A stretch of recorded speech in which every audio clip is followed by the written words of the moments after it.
Əslində dünyanın gözü indi New Yorkdadır, BMT-dədir və keçirilən toplantılarda Azərbaycan Respublikası Prezidenti İlham Əliyev öz ailə üzvləri ilə bərabər iştirak elədi. Maraqlı görüşlər oldu, müzakirələr oldu. Özəlliklə Trump'ın ziyafətdən öncə etdiyi çıxışda Azərbaycan Prezidenti ilə dialoqu Azərbaycanda çox maraqlı qarşılandı. Bu saatlarda isə yayılan son xəbərlərə görə Prezident İlham Əliyev BMT-nin mənzil qərargahında Antonio Guterreslə BMT-nin baş katibi ilə görüşüb, BMT-nin kitabına öz ürək sözlərini yazıb yubiley münasibəti ilə və nə qədər Azərbaycan gündəmi iç siyasi məsələlərə yönəlik, iç iqtisadi, sosial məsələlərə yönəlik problemlərlə məşğul olsa da ölkənin həm də gözü faktiki olaraq birinci New Yorkdadır. Çünki faktiki olaraq orada baş verən proseslər sadəcə Azərbaycan deyil, regionun həyatına, həm ictimai, təbii ki, siyasi, iqtisadi həyatına təsir edən məsələlərdir. Siz nələr müşahidə elədiniz? Bir qısaca fikrinizi alaq, sonra daha geniş müzakirəyə keçərik. Buyurun. Birləşmiş Millətlər Təşkilatı yarandığı 23 oktyabr günündən bu yana 80 ildən əvvəl faktiki olaraq bunu demək nə qədər acı doğran olsa da anakronizmə çevrilib, reliktə çevrilib. Bu təşkilat üzərində düşən vəzifələrin 99%-nin artığının öhdəsindən gəlmək istəmir və ya gələ bilmir. BMT son 10 illiklər ərzində dünyada heç bir silahlı münaqişənin qarşısını ala bilməyib. Heç bir müharibəni dayandıra bilməyib. Heç bir işğalı önləyə bilməyib. Heç bir işğal edilmiş ərazini azad edə bilməyib. BMT-nin Təhlükəsizlik Şurası ümumiyyətlə relikdir. Onlar özlərini sanki Sovet İttifaqının siyasi bürosuna bənzədirlər, amma heç siyasi büroda deyil, siyasi büronun heyəti dəyişir. Bunlar sanki bir katolik müqəddəsləri panteonudur ki, onu dəyişmək olmaz. Düşünün ki, Avropa BMT-də 3 ölkə ilə təmsil olunur. Fransa, Təhlükəsizlik Şurası, Fransa, Ukrayna, Rusiya. Afrika yoxdur. Latin Amerikası, Cənubi Amerika yoxdur. Avstraliya yoxdur, müsəlman ölkəsi də. 420 milyonluq Türk dünyası yoxdur. Avstraliya, Kenya, Yaponiya yoxdur. İndoneziya yoxdur, dünyanın ən böyük müsəlman ölkəsi. Braziliya yoxdur, Argentina, Cənubi Afrika. Yəni, bu dəqiqə dünya siyasətində ən önəmli rol oynayan ölkələrdən heç biri yoxdur. Hindistan belə yoxdur. İndi düşünün ki, bu təşkilat nədir və nədən bəhs edə bilir. Üstəlik, BMT-də mənhus veto hüququ var Təhlükəsizlik Şurasında. Təhlükəsizlik Şurasında olan dövlətlər yalnız öz maraqlarını və vassallarının mənafələrini təmin etmək üçün bu veto hüququndan istifadə edirlər.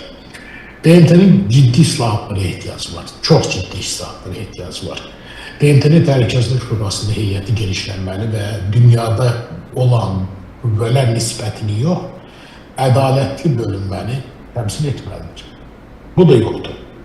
BMT indiyə qədər qəbul etdiyi qətnamələrin təxminən 97%-nin yerinə yetirilməməsinə laqeydcəsinə yanaşır. Çünki onu maliyyələşdirən ölkələrdən asılıdır. Yaponiyadan asılıdır, Çindən asılıdır, Rusiyadan asılıdır, Amerika Birləşmiş Ştatlarından asılıdır. BMT-nin illik büdcəsi bölgələrə aparsaq, BMT aparatının fəaliyyəti üçün 3,6 milyard, sülhmərəmli əməliyyatlar üçün 6,6 milyard, BMT-nin müxtəlif agentlikləri, təşkilatları üçün 66,3 milyard dollar bu illik xərc. BMT sadəcə bundan məşğul. Lakin bütün bunlara rəğmən Azərbaycan üçün BMT önəmlidir. Çünki əlimizdə başqa bir təşkilat yoxdur.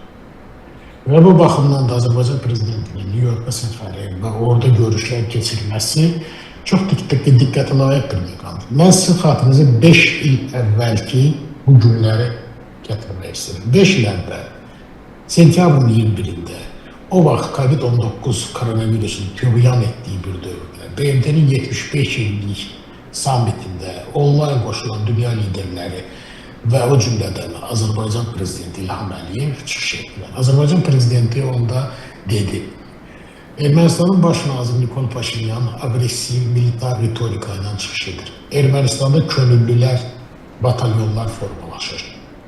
Ermənistan BMT qərarlarına məhəl qoymur, işğalçılıq siyasətini davam etdirir və Qarabağ Ermənistandır nöqtə deyir Nikol Paşinyan. Bu Azərbaycan prezidentinin xəbərdarlığı idi, Dünya Birliği'ne de BMT-yə.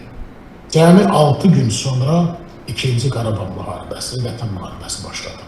Bəli. BMT həmən xəbərdarlığa qulaq asırdı, qabaqlayıcı preventiv tədbirlər görsəydi, münaqişə bölgəsinə dərhal monitoring qrupunu göndərsəydi, Ermənistana müşahidə missiyasını göndərsəydi, bəlkə də müharibə olmayacaq. Amma BMT heç nə eləmədi. Necə ki, İraq işğal olunanda heç nə eləməmişdi. Necə ki, Sudan bölünəndə heç nə eləməmişdi. Somali bölünəndə heç nə eləməmişdi. Efiopiya bölünəndə heç nə eləməmişdi.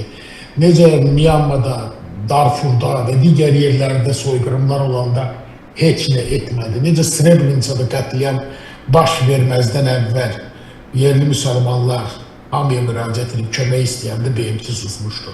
Srebrenica qətliamından sonra ayıldı. Amma olsun. Əvvəlki illərdən fərqli olaraq Azərbaycan prezidenti New York'a ədalət axtaran xalqın rəhbəri kimi getmədi. Azərbaycan prezidenti bu dəfə ora Cənubi Qafqazda ədaləti bərqərar edən, ədaləti nizamlayan və yeni ədalətli reallıq formalaşdıran dövlətin və xalqın başçısı kimi gedib. Tamamilə başqa bir şeydir. Azərbaycan bu dəfə BMT-yə təklif edir ki, Azərbaycan aynasına baxaraq özünə tamaşa etsin. BMT-nin etməli olduğu işləri biz elədik. 493-cü ildə qəbul edilmiş 4 qətnaməni həyata keçirdik. İşğalçını sülhə vadar etdik. Vaşinqtonda memorandum imzalamağa məcbur etdik. Yəni, Ermənistan bunu öz başına etmir. Azərbaycanda, xüsusilə sosial şəbəkələrdə bəzi divan analitiklərimiz daha içilir. Müxtəlif hər şey şünas ekspertlərimiz həmçinin bunu Nikol Paşinyanın az qala xoş məqamı kimi qələmə verməyə çalışırlar. Belə deyil. Bunu Azərbaycan vadar etdi. Qolunu buraraq Ermənistanın sülhə vadar etdi.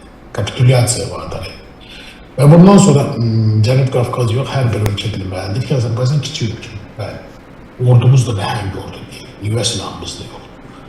Amma bizim üzərimizə qılıçla gələn qılıçdan da öləcək. Mümkün qədər çox ziyan vurmağa və onu gəldiyini peşman etməyə çalışacaq. Amma biz sülh istəyirik. Biz müharibə istəmirik.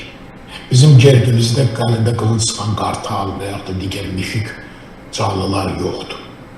Bizim təhlükəsizlik strategiyamızda qonşuların ərazilərində iddialar yoxdur.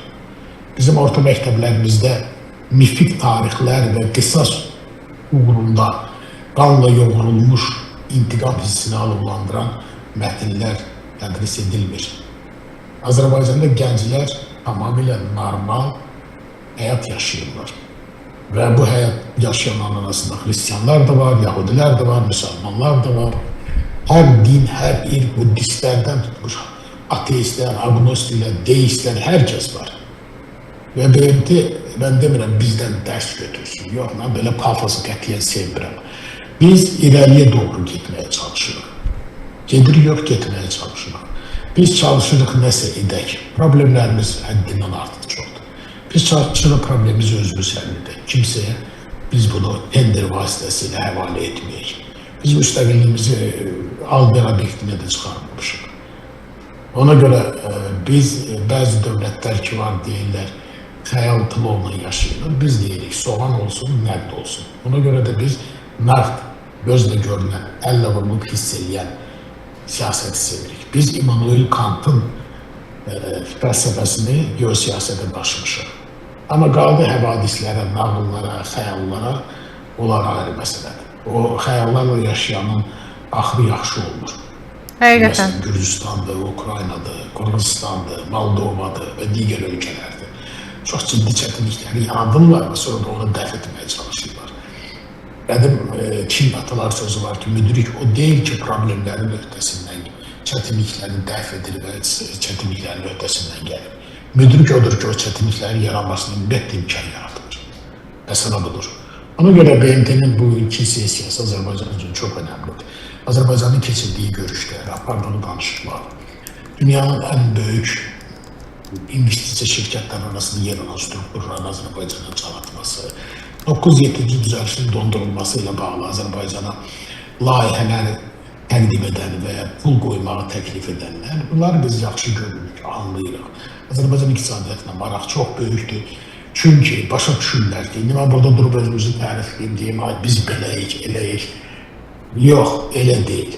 Hər şeyi çox sadə açmasınlar və bunu iqtisadçılar da yaxşı bilirlər. Bu nə deməkdir? Neft və qaz iqtisadiyyat üzərində qurulmuş maliyyə və qandamar gücünə malik bir dövlət qərara gəlirsə ki, qeyri-neft sektoruna keçsin, onda bütün ağlı başında olan, rasionallıq hissi olan banklar və maliyyə təşkilatları həmən dövlətə can atırlar ki, çoxlu pul qazansınlar. Çünki böyük imkanlar yaranır. Və ona görə də bizə can atırlar. Bizim iki məsələdən bəxtimiz gətirir.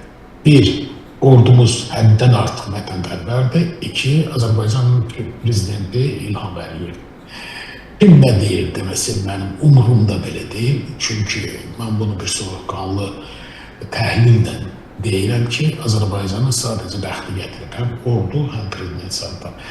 Bəxtimiz deputatlar, məmurlar, icra başçılar sağdan gətirməyib.